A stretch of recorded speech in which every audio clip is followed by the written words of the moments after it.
বিসমিল্লাহির রহমানির রহিম। এসএসসি 2027-28 রসায়ন বিজ্ঞান ষষ্ঠ অধ্যায় লেকচার 1। এই অধ্যায়টি সম্পূর্ণ গাণিতিক নির্ভর একটি অধ্যায়। অত্যন্ত নিখুঁত এবং সহজ টেকনিকে এই অধ্যায়টি 4টি লেকচারের মাধ্যমে সম্পূর্ণরূপে আমি শেষ করে দেব। তারপর টেস্ট পেপার সলিউশনে চলে আসব। আজকের লেকচারের প্রথম কোশ্চেন, মোল কাকে বলে ব্যাখ্যা করো। মোল কাকে বলে এর দুটি সংজ্ঞা আছে। প্রথম সংজ্ঞার চেয়ে বিকল্প সংজ্ঞাটা সবচেয়ে বেশি সহজ, সুন্দর এবং তথ্য নির্ভর। প্রথম সংজ্ঞা হলো কোনো পদার্থের যে পরিমাণের মধ্যে 6.023 ইন্টু 10⁻23টি পরমাণু, অণু অথবা আয়ন থাকে, সেই পরিমাণকে ওই পদার্থের মোল বলে। এটা হলো প্রথম সংজ্ঞা। আমরা যদি ইজি করি বলি, তাহলে আমরা এভাবে বলি, কোনো একটি রাসায়নিক পদার্থের যে পরিমাণের মধ্যে 6.023 ইন্টু 10⁻23টি অণু, পরমাণু বা আয়ন থাকে, ওই পদার্থের ওই পরিমাণকে আমরা 1 মোল বলে থাকি। বিকল্প সংজ্ঞাটা সবচেয়ে বেশি গুরুত্বপূর্ণ। মূলত আমরা পরীক্ষায় এই দ্বিতীয় সংজ্ঞাটাই সাপোর্ট করব। দ্বিতীয় সংজ্ঞায় বলা হয়েছে কোনো রাসায়নিক পদার্থের পরমাণুর ক্ষেত্রে পারমাণবিক ভরকে অথবা অণুর ক্ষেত্রে আণবিক ভরকে গ্রামে প্রকাশ করলে যে পরিমাণ পাওয়া যায়, সেই পরিমাণকে ওই রাসায়নিক পদার্থের মোল বলে। এখন আমরা যখন ব্যাখ্যা করব, তখন আমরা অত্যন্ত চমৎকারভাবে দুইটা সংজ্ঞার মিশ্রণ দিয়ে ব্যাখ্যাটা করব। ব্যাখ্যার মধ্যে আমরা 4টা উদাহরণ দিয়ে ব্যাখ্যা করব। 1 নম্বর উদাহরণ আসবে, সালফ্রিক অ্যাসিডের আণবিক ভর কত, আমরা আগের বেরো করব। তো এই সালফ্রিক অ্যাসিডের আণবিক ভর হলো 98। আমরা জানি পারমাণবিক ভরের কোনো একক থাকে না, তাই যখনই আমি বলবো 1 মোল সালফ্রিক অ্যাসিড, তখনই আমি লিখবো সমান সমান এই যে 98, এই যে গ্রাম হয়ে গেল, এই যে গ্রাম। এবং এর মধ্যে কত অণু থাকবে, বিশেষ করে আমাদের প্রথম সংজ্ঞার আলোকে 6.023 ইন্টু 10⁻23 এতটি সালফ্রিক অ্যাসিডের অণু থাকবে। আমরা 2 নম্বর যদি বলি, নাইট্রিক অ্যাসিডের আণবিক ভর হলো 63। একইভাবে সুতরাং 1 মোল নাইট্রিক অ্যাসিড সমান সমান 63 গ্রাম নাইট্রিক অ্যাসিড, এবং এতে অণুর সংখ্যা হবে 6.023 ইন্টু 10⁻23টি নাইট্রিক অ্যাসিডের অণু। সোডিয়ামের পারমাণবিক ভর হলো 23। তাহলে সুতরাং 1 মোল সোডিয়াম পরমাণু, যখন পরমাণু আসে এই পারমাণবিক ভর বলে, তখন আমরা সেখানে এই পরমাণু কথাটা উল্লেখ করব। তাহলে 1 মোল পরমাণু সোডিয়াম সমান সমান এই যে 23 এই যে গ্রাম সোডিয়াম। পাশাপাশি এতে কতটা অণু থাকবে সোডিয়ামের, 6.023 ইন্টু 10⁻23টি পরমাণু থাকবে, যেহেতু আমি এখানে পরমাণু উল্লেখ করছি। 4 নম্বর এক্সাম্পল যদি আমরা বলি, ক্যালসিয়াম কার্বনেটের আণবিক ভর আমরা জানি 100। সুতরাং 1 মোল ক্যালসিয়াম কার্বনেট সমান সমান 100 গ্রাম ক্যালসিয়াম কার্বনেট সমান সমান 6.023 ইন্টু 10⁻23টি ক্যালসিয়াম কার্বনেটের অণু।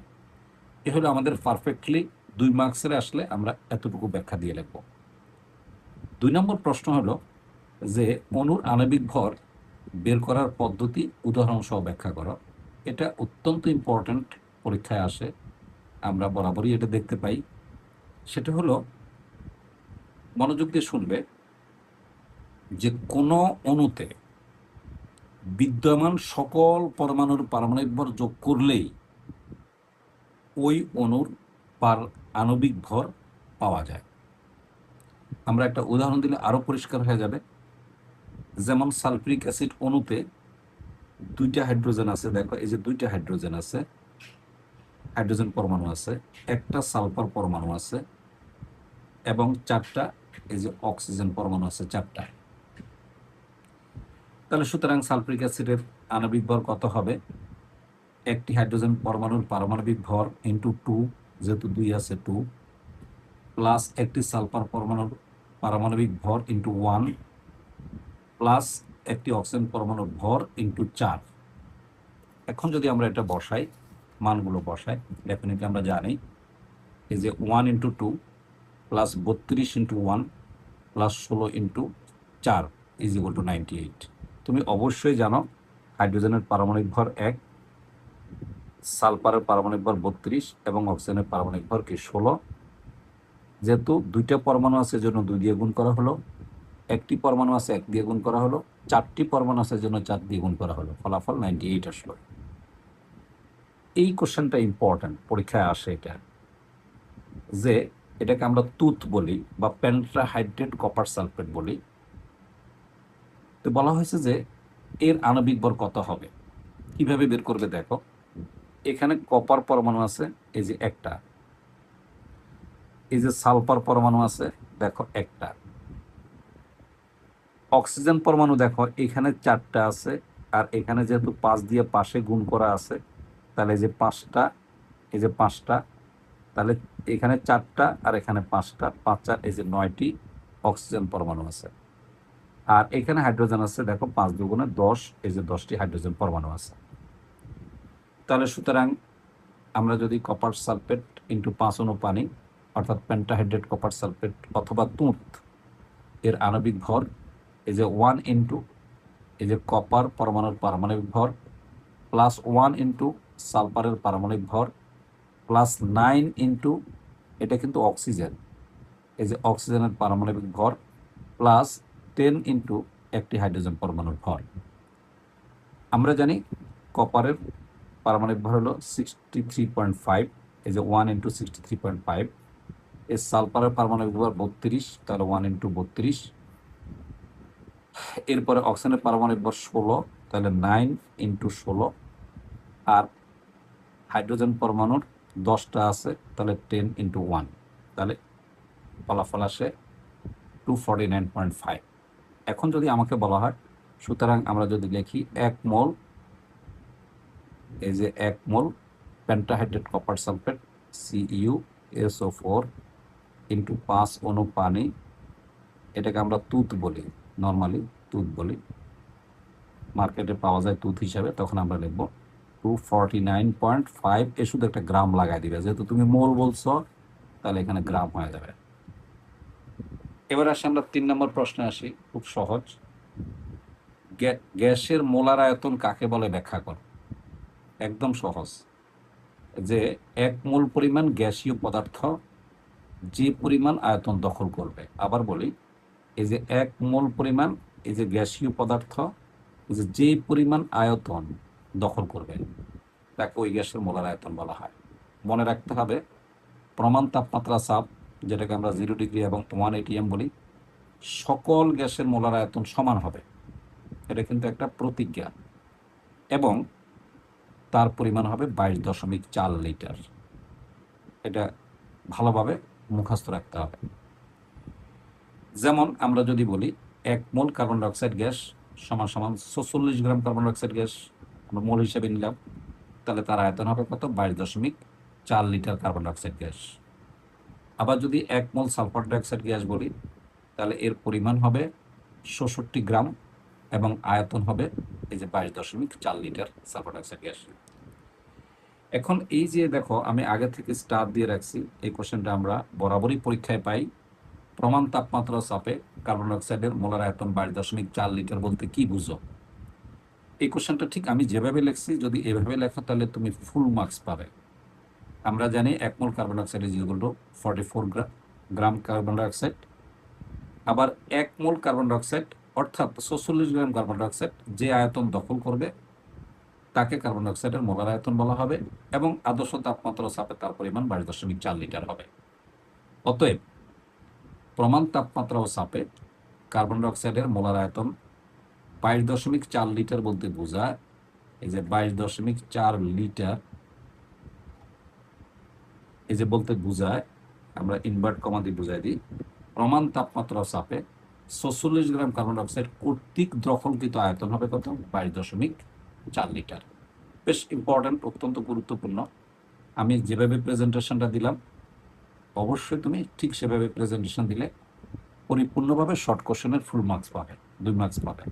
এটা সৃজনশীলের ক্ষতে থাকে। স্পেশালি আমরা চলে আসি পরবর্তী এবার গাণিতিক সমস্যা। এই অধ্যায়ের মধ্যে মূলত 8 ধরনের গাণিতিক সমস্যা আছে। তার মধ্যে আজকে আমি 2 ধরনের গাণিতিক সমস্যা নিয়ে আসতেছি, অর্থাৎ গাণিতিক সমস্যা 1 লেখার মাধ্যমে। প্রথম অঙ্ক দেখো, বইতে তুমি যখন খুলবে তখন দেখবে অনেক জটিলভাবে করা আছে। আমি অত্যন্ত সহজ টেকনিকের মাধ্যমে একটা সূত্র প্রয়োগ করে আমি সবগুলো অঙ্ক করে দিচ্ছি, ফুল মার্কস অবশ্যই পাবে। একটি পানির অণুর ভর কত? তাহলে এটা কিন্তু অণুর সংখ্যা, একটা অণু।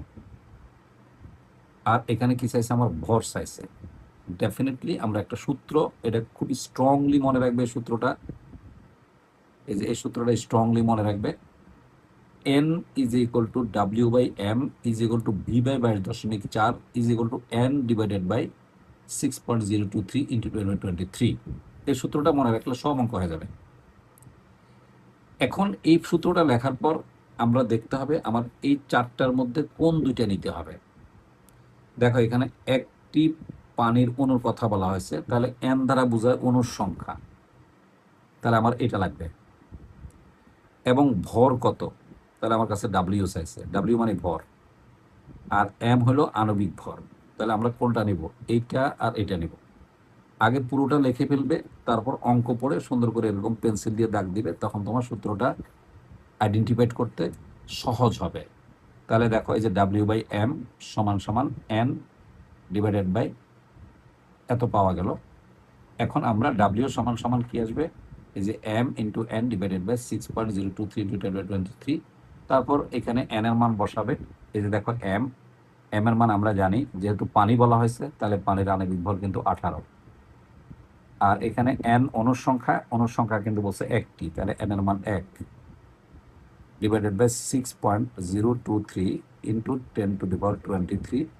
তারপর বাকিটা তুমি ক্যালকুলেটরে হিসাব করে এখানে মানটা বসাবে। এটা আমি তোমার জন্য রেখে দিচ্ছি যেন তুমি ক্যালকুলেটর ইউজটা শিখতে পারো।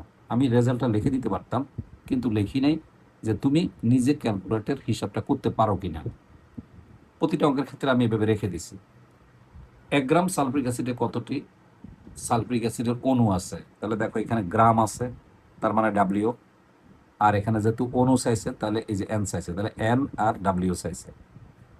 সেইমভাবে আমরা লিখবো একইভাবে, যে এই লাইন থেকে আমরা এই লাইনে চলে আসব।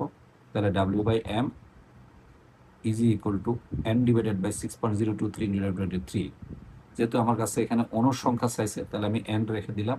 তাহলে এমটা নিচে যা, এই যে যেহেতু আমার কাছে এন চাওয়া হয়েছে, যে এন আমার মনে হয় আমি একটু ভুল, না ঠিকই আছে, এন চাওয়া হয়েছে। তাহলে আমার আমরা যদি কোনাকুনি করি, গুণ করি, তাহলে এম ইন্টু এন, তাহলে এইটা আমার ভুল হয়ে গেছে ডেফিনেটলি। হ্যাঁ, কোনাকুনি গুণ করলে এটা আসবে, এই জিনিসটা ভুল হয়েছে আমার, এখানে হবে এম হবে। এখন যদি আমরা ডাব্লিউ এর মান বসাই দিই, ঠিক আছে, যেহেতু আমার কি চাইছে? অণুর সংখ্যা চাইছে, তাহলে ডাব্লিউ দেওয়া আছে 1 গ্রাম, তাহলে ডাব্লিউটা কিন্তু 1 গ্রাম। এই যে 1 ইন্টু 6.023 ইন্টু 10⁻, এই যে 23, এই যে ডিভাইডেড বাই, যেহেতু এটা সালফ্রিক অ্যাসিড বলা হয়েছে, সালফ্রিক অ্যাসিডের আণবিক ভর কিন্তু 98। তারপর তুমি ক্যালকুলেটর ইউজ করে এখানে ফলাফলটা বসাই দিবে, বইতে উত্তরটা করা আছে। এবার নেক্সট পার্টে আসো, যে 5 গ্রাম পানিতে কত মোল আছে। এবার মোল চাইছে, যে এন কে আমরা মোল বলি, এই যে এন চাইছে, তাহলে এন, আর এখানে ডাব্লিউ দেওয়া আছে, তাহলে ডাব্লিউ দেওয়া আছে, এই যে ডাব্লিউ, এন আর ডাব্লিউ। তাহলে আমার এই যে এই এন আর ডাব্লিউ প্রথম দুইটা নেবে, তাহলে এন ইজ ইকুয়াল টু ডাব্লিউ বাই এম। দেখো ডাব্লিউ আমার কত দেওয়া আছে? 5 গ্রাম, এই যে 5, আর ডিভাইডেড বাই এখানে আমার আণবিক ভর হলো 18। এরপরে তুমি ক্যালকুলেটর হিসাব করে এত মোল লিখে দিবে, এই যে এত মোল, এটা তোমার জন্য রেখে দিলাম। এবার আসো 4 নম্বর, 1 গ্রাম সালফ্রিক অ্যাসিডে কতগুলো হাইড্রোজেন পরমাণু আছে, সালফার পরমাণু আছে, অক্সিজেন পরমাণু আছে? তা আমরা জানি দিয়ে প্রথমে তুমি এই সূত্রটা ইউজ করবে। তারপর আমার যা দরকার, যেমন এখানে গ্রাম বলছে, তাহলে আমার ডাব্লিউ আছে, যেহেতু পরমাণু বলছে তাহলে আমার এই যে এন নিতে হবে। তাহলে আমি প্রথমটা আর শেষটা নিলাম, নিয়ে এখান থেকে আমি এনটা বের করলাম। এই যে এন সমান সমান ডাব্লিউ into 6.023 into 23 divided by M. দেখো আমি এখানে ডিরেক্ট বসাই দিছি। যদি আমি আরেকটা লাইন এখানে করি, এই যে এই লাইনটা থেকে যদি আরেকটা লাইন করি, তাহলে কি আসবে? সমান সমান এই যে ডাব্লিউ 1 গ্রাম, এই যে 1 ইন্টু আসবে এই যে 6.023 ইন্টু 10⁻, এই যে 23 ডিভাইডেড বাই, যেহেতু সালফ্রিক অ্যাসিড বলা হয়েছে তাহলে এটা 98। এখন এটাকে যদি আমরা ক্যালকুলেট করি ক্যালকুলেটরের সাহায্যে, তাহলে আমাদের এই ফলাফলটা আসবে। এটা কিন্তু অণু পাইছি আমি কিন্তু এই পরমাণুগুলো এখনো পাই নাই। তাহলে দেখো এই যে এক অণু সালফ্রিক অ্যাসিড যখন আমরা লিখবো, তখন এক অণু সালফ্রিক অ্যাসিডের মধ্যে দেখো এই যে হাইড্রোজেন আছে 2 পরমাণু, এই যে 2 পরমাণু হাইড্রোজেন আছে, এই যে 1 পরমাণু কিন্তু সালফার আছে, এবং এই 4 পরমাণু কিন্তু অক্সিজেন আছে। এখন আমি যে ফলাফলটা পাবো, এইটাকে যদি আমি 2 দিয়ে গুণ করি, তাহলে এই যে হাইড্রোজেন পরমাণুর সংখ্যা পাবো।